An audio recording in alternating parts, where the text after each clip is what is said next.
All right, good morning, guys. Quick sound check. Let me know you can hear me.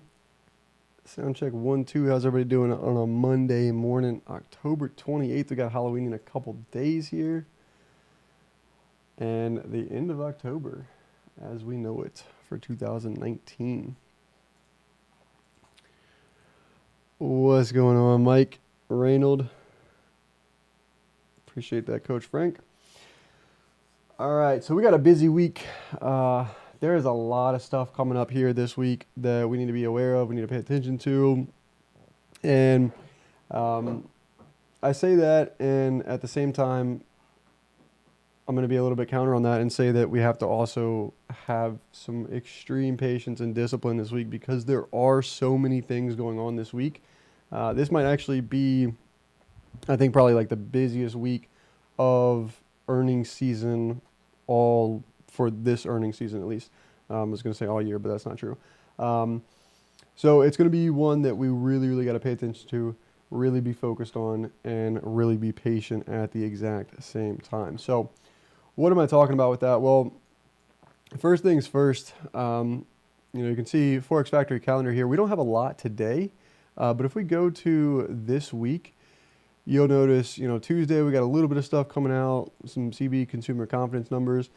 Wednesday we've got a bunch of stuff coming out, 8:15, 8:30, 10 a.m. for some Canadian news, 11:15 for some Canadian news.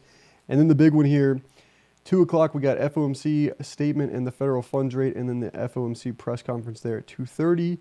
Follow that up by more New Zealand news at 8 o'clock, some Aussie news later at 8:30. Japan news, like it's just all over the board here when it comes to Wednesday there. Slows down a little bit on Thursday for us. We can see we just got a couple little things here at 8:30 in the morning, and then Friday picks right back up with a number of numbers coming out on 8:30 a.m. And then a little bit there at 10 a.m. Wednesday here is going to be absolutely nuts, and the reason being is that we also have Apple expected to report earnings after the bell on Wednesday here. You can see that 10:30 after the bell there. Apple gapping up here about $1.20 or so this morning as well. New all-time highs for Apple again. And at the same time, we also have Facebook expected to report after the bell on the 30th as well. And if that wasn't enough, we also have Starbucks expected to report after the bell on the 30th. So Apple, Facebook, Starbucks, and then a whole list of other names here set to report for this week. A big one here going to be Google, which Google is going to be coming out today after the bell, actually. So it always confuses me when they call it Alphabet, but it is Google. So GOOGL or GOOG, the difference in the class of the share. So it's going to be an absolute just crazy week overall. And we're gapping up to new highs here now. S&P's here up $12.75 on the day. NASDAQ up 42.5 here. So that puts S&P's here up 0.43% on the day. NASDAQ up 0.53% on the day. Russell 0.39 and the Dow 0.52. So we've got NASDAQ and Dow the strongest here. S&P's and Russell moving pretty much together there. So all of that is in alignment. I don't think there's necessarily anything there, that we can extract from that.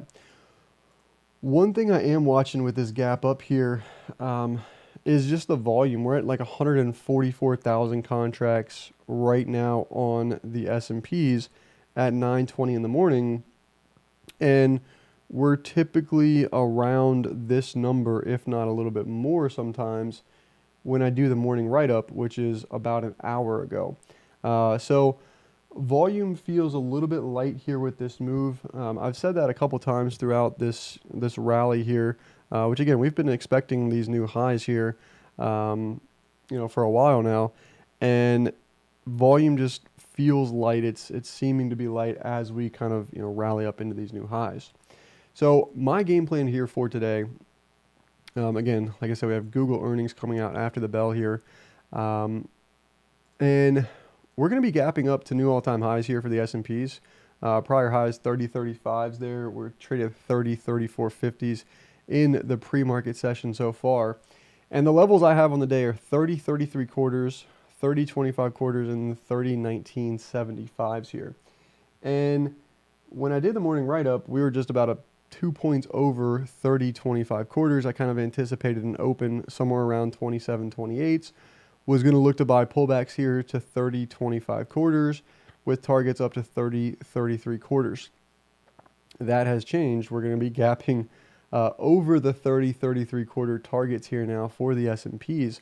So my game plan is going to still be the same thing, but it's just going to shift from levels. So 30 33 quarters here should hold on pullbacks this morning after the open. If that is the case, then I'm going to look for long opportunities and let this market continue to rally. I have no upside profit targets in here. Again, the market's going to be at new all-time highs. So at that point, we just allow it to run until it stops running.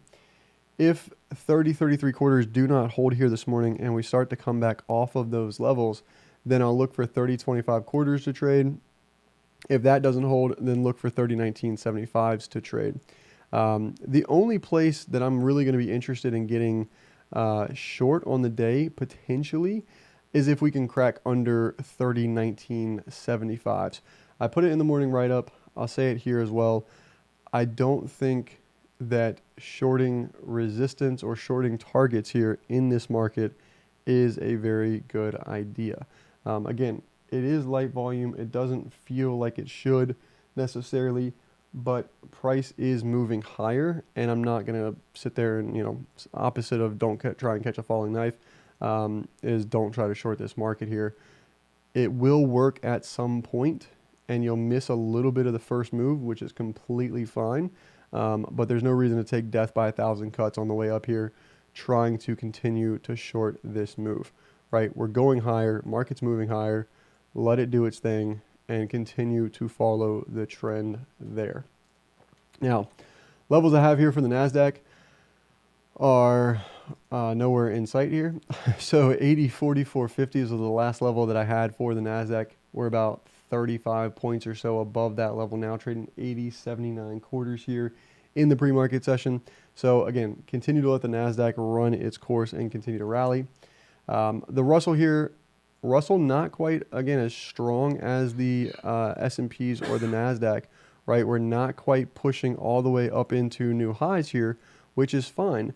That allows us to put some levels in place here for the Russell, and that level is going to be 1564.30s. So if we can pull back and hold 1564.30s on the day on the Russell, then we are good for long opportunities. If we crack that, then I'm going to start to look at just leaving it alone and letting it regroup itself under that level.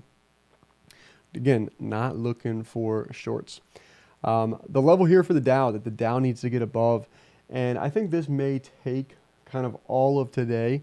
The big thing I'm kind of watching for here is that it may take us a day to really kind of start to digest this gap, and then we can really start to get some intraday movement going, in the kind of Tuesday, Wednesday, Thursday timeframe of this week. 27.057 here for the Dow. We just traded 27.058 in the pre-market.